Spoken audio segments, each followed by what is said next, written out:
वेळापूर्वी केंद्रीय राज्यमंत्री मुरलीधर मोहोळ यांनी या सगळ्या वादावरती आपलं स्पष्टीकरण दिलेलं आहे आणि गेल्या आठवडाभरापासून हा वाद सुरू आहे। पुण्यातल्या जैन बोर्डिंगचा जमिनीचा हा वाद आहे, ज्या वादामध्ये मुरलीधर मोहोळ यांच्यावरती आरोप केले जात आहे। रवींद्र धंगेकर देखील मोहोळांवरती आरोप करताना पाहायला मिळत आहेत। धंगेकर आत्ता आपल्या सोबत आहेत। काय तुम्ही ज्या पद्धतीने मुरलीधर मोहोळांची प्रेस ऐकलेली आहे आणि त्यांचं म्हणणं की माझा या सगळ्या व्यवहाराशी काही संबंध नाहीये, तुम्ही म्हणता की तुमच्याकडे काय पुरावे आहेत, तुम्ही पुरावे देखील घेऊन आलेला आहात। त्यांची आत्ता मी प्रेस पाहिली आणि प्रेसमध्ये किती हातबल झालेत हे त्याच्यावरून दिसतंय आणि ज्या पद्धतीने ते त्यांची मांडणी करतात, मलबार हिलचा रेट काय, शिवाजीनगरचा रेट काय आणि हे सगळे रेट बघितल्यानंतर मी डोक्याला हात लावून बसलो की महाराष्ट्राचे रेटच माहिती त्यांना आणि रेट कुठं काय किमती जातात। मग ते बिल्डरची बाजू बोलतात का ट्रस्टची बाजू बोलतात ह्याची मला शंका आली आणि ह्याच्यामध्ये ते ज्या पद्धतीने बोलतात त्या पद्धतीनं मला ह्या सगळ्या प्रकरणामध्ये शंका आहे आणि ह्याच्यामध्ये मुरलीधर मोहोळ ज्या पद्धतीनं आजचा विषय मांडतात त्यांची हातपलता बघून त्यांना आता ह्याच्यामध्ये खऱ्या अर्थानं म्हणजे परत एकदा सांगतो की भारतीय जनता पार्टी म्हणून मी बोलत नाही आणि मी शिवसेना म्हणून बोलत नाही। पुणे हे विद्येचं माहेरघर आहे आणि विद्येच्या माहेरघरामध्ये पै करून त्या काळामध्ये 1958मध्ये ही जैन बोर्डिंगची जागा खरेदी घेतली गेली आणि ज्यांनी एक विचाराने एक गोरगरिबांची मुलं शिकली पाहिजे, तिथं शिकून मोठी झाली पाहिजे आणि त्यांच्यासाठी वसतिगृह निर्माण केलं होतं। पण काही ट्रस्टींना हातात धरून ह्याच्यामध्ये ज्या पद्धतीनं हा व्यवहार हा संशयास्पद व्यवहार आहे। नेमकं काय संशयास्पद आहे? मोहोळांनी त्यांची बाजू मांडलेली आहे। त्यांचं म्हणणं की माझा या व्यवहाराशी संबंध नाहीये, माझी याआधीच पार्टनरशिप जी काही होती मी त्यातनं बाहेर पडलो होतो असं थेट त्यांचं म्हणणं। त्यांनी राजीनामा देखील दिला होता त्या पार्टनरशिपमधून। आता तुम्ही नेमकं काय, तुमच्याकडे काय पुरावे आहेत? बघा, याच्यामध्ये आपण बघितलं असेल तर पहिला पुरावा आहे ना, हा शोकर गांधी, तो विशाल गोखले आणि आत्ताचे खासदार आणि तवाचे उमेदवार मुरलीधर मोहोळ हे एकत्र त्या ठिकाणी आले। ते निवडणुकीच्या निमित्ताने आले, म्हणजे एखाद्याला आपल्या घरापर्यंत नेला की त्याने आपल्या घराचेच वाशे मोजायचे, अशी ती पद्धत आहे। जुनी म्हण आहे की तुम्ही एखादी जागा बघितल्यावर नाही ही जागा आता आपल्याला घेतली पाहिजे आणि त्या दिवसापासून ह्या ठिकाणी प्लॅन चालू झाला की ही जागा कशी खायची आणि ही खाताना त्याची सविस्तर तारखावाईज मी नोंद देतो आणि तुम्हाला त्याच्यामध्ये हे सांगतो की परत एकदा ह्याच्यामध्ये मला आता सविस्तरच बोलावं लागेल, आता मला हे सगळं घ्यावंच लागेल। ह्याच्यामध्ये 21 नोव्हेंबरला चिराग जोशींनी एक चॅनलला मुलाखत दिली 21 नोव्हेंबरला की ही जागा 230 कोटी रुपयाला आपल्या संस्थेला मिळू शकतात। ही कधी दिली? 21 नोव्हेंबरला, 21 नोव्हेंबर 2023ला। आणि हे वालचंद इंडस्ट्रीजमध्ये हे जे चिराग जोशी आणि हे सगळे यांचं शेअर मार्केट आहे आणि शेअर मार्केटमधनं आणि ही मुलाखत देताना त्यांनी त्यावेळेला सांगितलं कधी 21 नोव्हेंबर 2023ला ही जागा 230 कोटीला जाणार आहे। मग ह्या संचालकाला कसं कळलं? आणि ह्याच्यामध्ये पहिली मुलाखत त्यांची आपण बघितली, तारीख बी आपल्याला माहिती आहे, निवडणुकीची तारीख आहे। हे सगळं जाऊन प्लॅन झाला आणि ह्याच्यामध्ये टप्प्याटप्प्याने 15 महिने हे पैसे मिळणार आहेत। हे कधी बोलले? ते हे टेंडर काढायच्या अगोदर एका चॅनलशी ते बोलले की हे टेंडर निघायच्या अगोदर 15 टप्पे ह्या सगळ्या व्यवहारात मिळणार आहे। म्हणजे ह्याचं प्लॅनिंग हे मुरलीधर मोहोळ राजीनामा द्यायच्या अगोदरचं प्लॅनिंग आहे। त्यावेळेला हे त्या संस्थेवर होते मोहोळ। त्यानंतर 21 एप्रिलला मुरलीधर मोहोळ त्या ठिकाणी प्रचाराला गेले, नोव्हेंबरला चालू झालं प्रचाराला गेले। त्या ठिकाणी त्यांच्यावर शोकर गांधी होते, विशाल गोखले होते आणि त्यावेळेला महावीर जयंती होती आणि महावीर जयंतीला हे दर्शनाला गेले, तिथं महावीरांचं दर्शन घेतलं आणि दर्शन घेतलं तर देवाच्या मंदिरावर त्यांची नजर पडली आणि यावर फास्ट गतीने चालू झाले, म्हणजे देवाला बी हे सोडायला तयार नाहीत आता। आणि त्यानंतर 21 एप्रिल 2024मध्ये मुरलीधर मोहोळ हे झालं आणि ह्याच्यामध्ये 2024मध्ये हा सगळा प्रकार चालू झाला आणि त्याच्यामध्ये हे 3 लोक त्यांनी मग ती सगळं लिलाव पद्धत, ते टेंडर प्रक्रिया, हे सगळं करत करत पुढं आपण जाऊया. पण 16 नोव्हेंबर 2023ला ह्याचं मूल्यांकन केलं. ते मंडलिक असोसिएटने केलं, ह्याचं मूल्यांकन केलं आणि तो रिपोर्ट आला.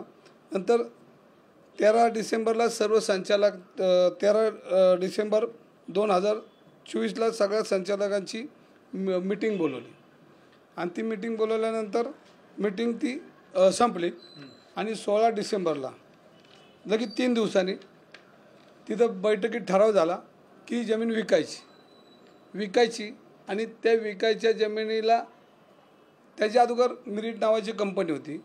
ही टेंडर प्रक्रिया, ही जाहिरात देणं, हे सगळं त्या कंपनीच्या नावाने दिलं. मग ही मिरिट नावाची कंपनी, ह्याच्या आणि मुरलीधर मोहोळांचे जुने संबंध आहेत. त्याचे फोटो मी तुम्हाला. कोणाची कंपनी? ही मिरिट नावाची कंपनी आहे. ह्याला मुरलीधर मोहोळांची जवळची संबंधातली कंपनी आणि हीच कंपनी तिथं अप्रुव्हल कशी झाली, बैठकीत निर्णय नाही झाला. कंपनी सांगतो ना. ही मिरिट कंपनी जी आहे, ह्या कंपनीचे जुने संबंध मुरलीधर मोहोळांचे आहेत. तिचे फोटो जे ते मी तुम्हाला आता पाठवले. तर ही सगळी कंपनी मिरिट नावाची होती. ह्याच्याबरोबर ही मिरिट अप्रुव्हल बी केली ह्या बैठकीत नाही, ह्याच्या अगोदर अप्रुव्हल केली ती.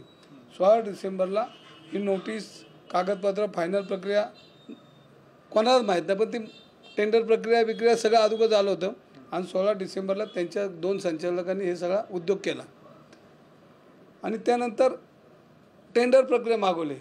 टेंडर प्रक्रियेमध्ये 3 ठेकेदार आले. मग 3 ठेकेदार कोण कोण आले? एक रांजेकर आला, एक बडेकर आला, एक गोखले आला.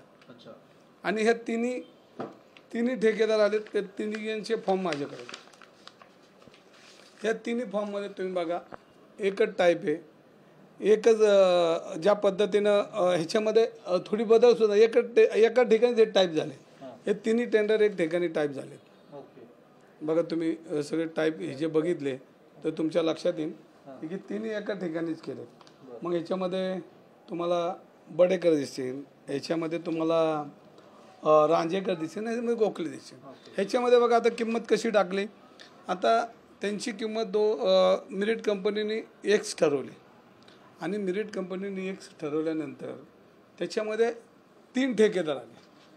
आता ह्या जर एखाद्या कंपनीने एक रक्कम ठरवली असेल, समजा 200 रुपये ठरवले, तर 200च्या पुढं त्याचे टेंडर आले पाहिजेत. तर त्याच्यामध्ये ह्या कंपन्यात बघा बडेकर आणि रांजेकर. मग ह्या कंपनीला एवढं सुद्धा कळलं नाही, एवढी मोठी कंपनी, की त्यांनी एक किंमत ठरवली आणि त्या किमतीच्या खाली आपण भरायचे कसे. म्हणजे हे सगळं मिलीभगत, हे सगळं टेंडर प्रक्रिया आहे.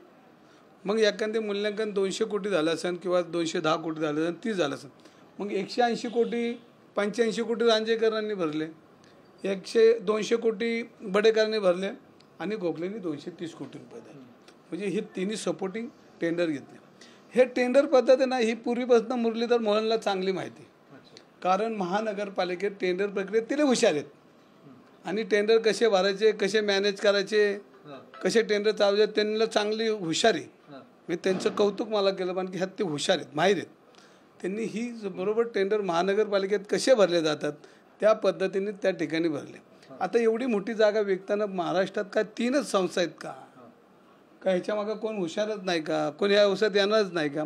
पण त्यांच्या लक्षात आलं की ह्याच्यामध्ये गोलमाल आहे आणि म्हणून ह्या तिन्ही कंपनी जवळच्या आहेत आणि तिन्ही कंपनी ह्या मुरलीधर मोहोळांच्या जवळच्या, म्हणजे त्यांच्याबरोबर त्यांचे पूर्वीचे व्यवहार झालेले.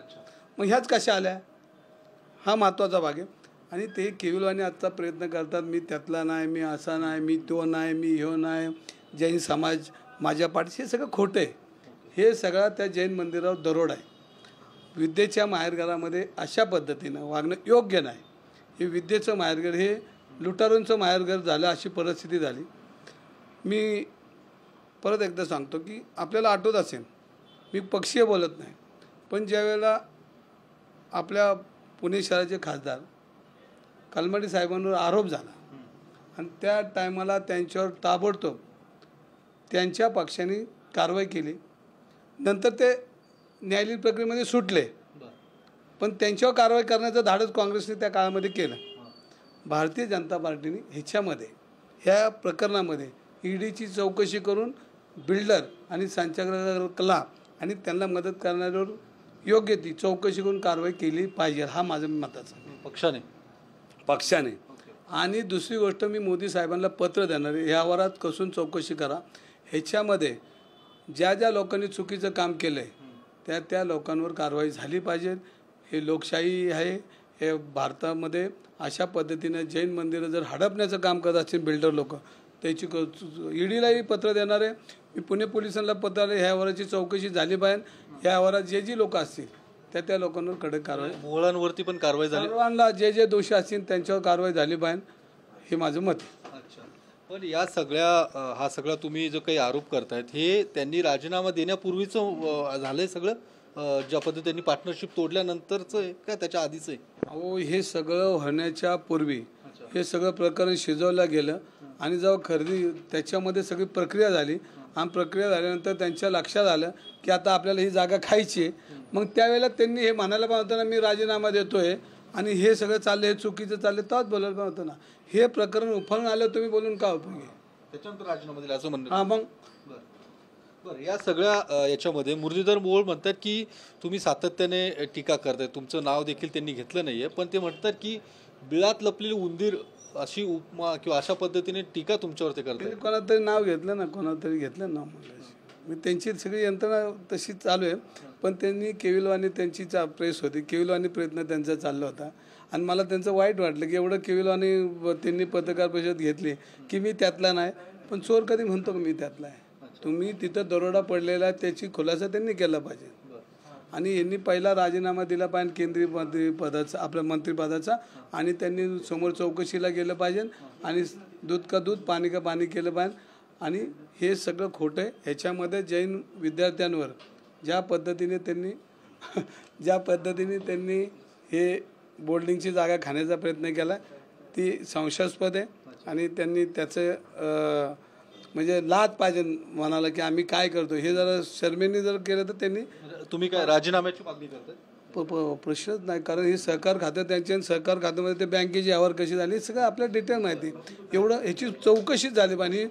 एखाद्या न्यायालयीन व्यवस्थेतून ही प्रक्रिया चौकशी झाली पाहिजे. या सगळ्या याच्यामध्ये तुम्ही जसे संजय राऊतांना त्याने खरं की सकाळचा भोंगा मुंबईत असतो म्हटले, तसं पुण्यात देखील सकाळचा भोंगा सुरू झालाय म्हटले, अशा पद्धतीने त्यांनी तुमच्यावरती टीका केली. नाही, मला त्यांची कीव आली. आज मला वाईट वाटलं त्यांच्या बघितल्यावर, कारण त्यांनी प्रेसमध्ये इतक्या प्रचंड वेदना त्यांच्या मला वाटायला लागल्या.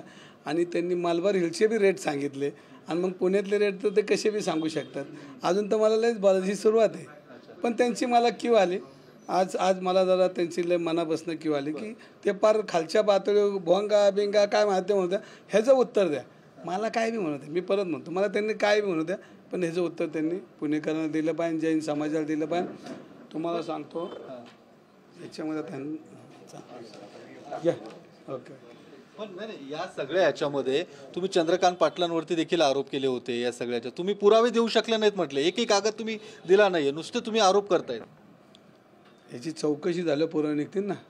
ही चौकशी कोण करणार? चौकशी केली पाहिजे ना. या चौकशीमध्ये मी काय पोलीस यंत्रणा आहे, मी काय केंद्रीय यंत्रणा, हे केंद्रीय यंत्रणा पोलीस यंत्रणेने केलं पाहिजे. आणि ही यंत्रणा ह्यांच्या हातात आहे.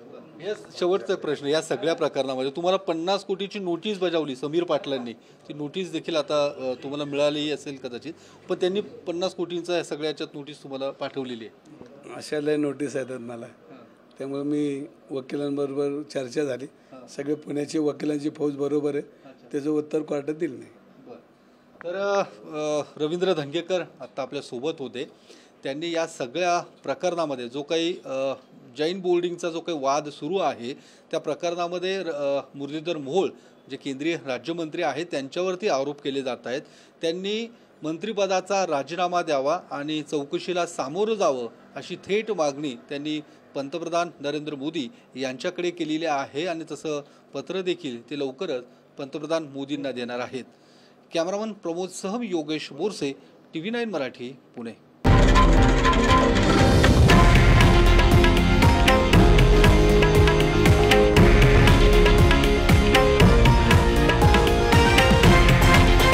हे आहे देशातील नंबर 1 न्यूज नेटवर्क आणि आपण पाहत आहात TV9 मराठी, एकमेव.